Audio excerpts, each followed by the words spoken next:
साथियों नमस्कार, मैं हूं नीरज पटेल और आप देख रहे हैं नेशन जनमत। जब विदेश से कोई राष्ट्राध्यक्ष भारत आता है तो उसको बुद्ध की प्रतिमा भेंट की जाती है। विपरीत विचारधारा का कोई नेता, चाहे मोदी हो चाहे योगी, जब विदेशी धरती पर जाते हैं तो कहते हैं मैं बुद्ध की धरती से आया हूं, क्योंकि अन्य काल्पनिक चरित्रों का नाम लेंगे तो शायद विदेश में कोई समझ ना पाए। यहां तक कि मोदी जी से विशेष सहूलियत प्राप्त भारत के बड़े उद्योगपति मुकेश अंबानी की पत्नी नीता अंबानी विदेश में खड़ी होती हैं तो इसी बात को दोहराती हैं कि हम बुद्ध की धरती से यहां आए हैं। लेकिन इसी बुद्ध की धरती पर बुद्ध के अनुयायी बौद्ध कथा का आयोजन करते हैं तो उनके साथ ठाकुर और ब्राह्मण समाज के लोग मारपीट करते हैं, गालियां देते हैं, गाड़ी तोड़ देते हैं, बाबा साहब की प्रतिमा को क्षति पहुंचाते हैं,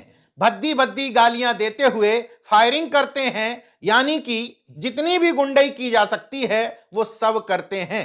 उत्तर प्रदेश में बढ़ती हुई जागरूकता की वजह से बौद्ध कथा आयोजन भी तेजी से बढ़ते जा रहे हैं। लेकिन चिंताजनक बात यह है कि बौद्ध कथाओं पर सवर्णों के हमले भी उतनी तेजी से बढ़ रहे हैं। नेशन जनमत बिना तथ्यों के कोई आरोप नहीं लगाता। उत्तर प्रदेश में अपने इर्द गिर्द नजर दौड़ाइए, बौद्ध कथा पर हमला करने वाले हमलावरों की सूची उठाइए। आपको जो नाम सामने आएंगे उसमें या तो आरएसएस की परंपरी जाति के लोग होंगे या योगी जी के सजाती लोग। हालिया घटना कानपुर देहात जिले के अकबरपुर थाने के संग सियापुर गांव से आई है। 18 मार्च से 24 मार्च तक इस गांव में बौद्ध कथा का आयोजन किया गया था। 24 मार्च को देर रात्रि बौद्ध कथा के समापन के बाद बौद्ध कथाचार्य मिलन बौद्ध अपने साथियों के साथ वापस जा रहे थे, लेकिन गांव के जातिवादियों को यह नागवार गुजरा। उन जातंकवादियों ने बौद्धाचार्य की गाड़ी तो तोड़ी ही, साथ में जितने भी लोग थे उनके साथ बुरी तरीके से मारपीट की। सभी अस्पतालों में हैं। इतने से भी मन नहीं भरा तो जहां बौद्ध कथा हो रही थी वहां तोड़फोड़ करते हुए संविधान निर्माता बाबा साहब की प्रतिमा भी तोड़ दी। हालांकि गुंडई की सूचना मिलने पर जब बहुजन समाज के तमाम संगठन एकजुट होने लगे तो मजबूरन पुलिस ने एफआईआर तो लिख ली, लेकिन सख्त मुख्यमंत्री की सख्त पुलिस को इस मामले में मजा नहीं आया, क्योंकि मामला उनके फेवर में नहीं था। इसलिए पुलिस की सख्ती इस मामले में अभी तक नदारद ही दिखाई दी। अब मैंने वीडियो की शुरुआत में आरोप लगाया था कि ठाकुर और ब्राह्मण समाज के लोगों ने हमला किया। किस आधार पर कह रहा हूं? इस मामले में जो नामजद है उनके नाम सुनिए।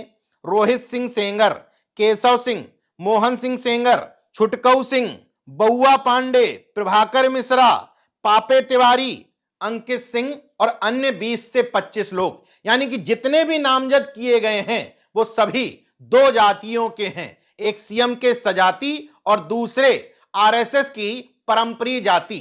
यानी कि बिना सत्ता संरक्षण के इतना बड़ा हमला करने की इनकी हिम्मत ही नहीं थी, क्योंकि उनको पता था हमला करने के बाद जितना दबाव बनेगा उतना ही पुलिस काम करेगी, अंदर से सॉफ्ट कॉर्नर हमारी तरफ रहेगा। ये तमाम तस्वीरें और वीडियो सबूत हैं कि तोड़फोड़ हुई है, गाली गलौच हुई है, फायरिंग हुई है, पथराव किया गया है, लोगों को मारा पीटा गया है, संविधान निर्माता की प्रतिमा को भी तोड़ा गया है।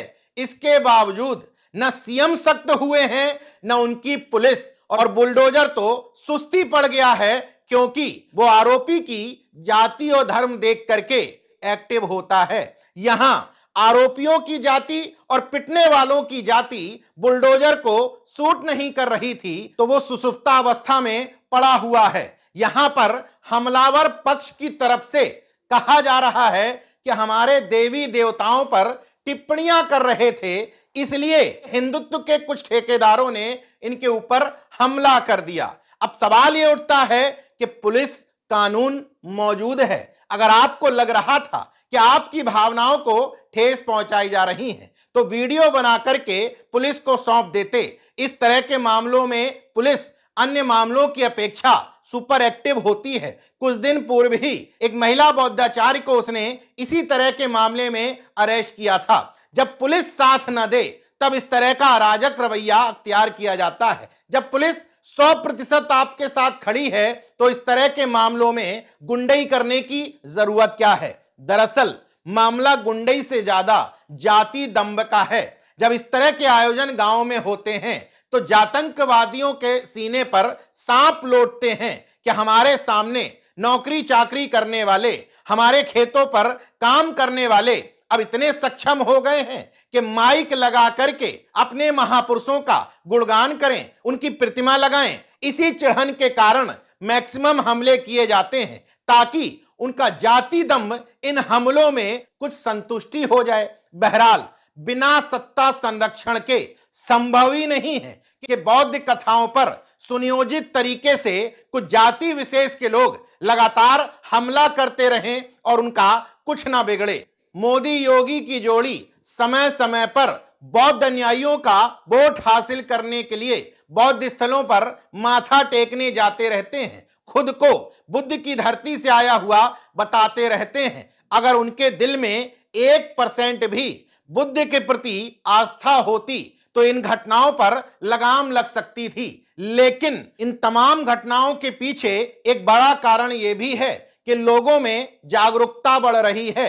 लोग कल्पनाशीलता से, काल्पनिक पात्रों से दूर हट रहे हैं, पाखंड और आडंबर को उतनी वरीयता नहीं दे रहे हैं। तो तथाकथित हिंदुत्व के ठेकेदारों की दुकानें मंदी पड़ रही हैं। तो उन्हें एक ही तरीका समझ में आता है कि अगर तुम आस्थावान बन करके बेवकूफ बनना बंद कर दोगे तो हम लाठी डंडे गोला बारूद के दम पर जबरन तुमको हिंदुत्ववादी बनाकर ही रहेंगे।